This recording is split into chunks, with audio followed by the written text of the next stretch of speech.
नहीं पापा, मुझे मत मारो।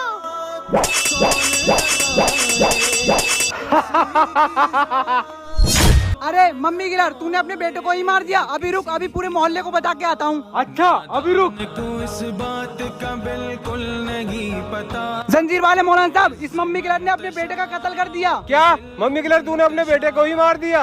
जंजीर वाले मौलाना, वो मेरा बेटा नहीं।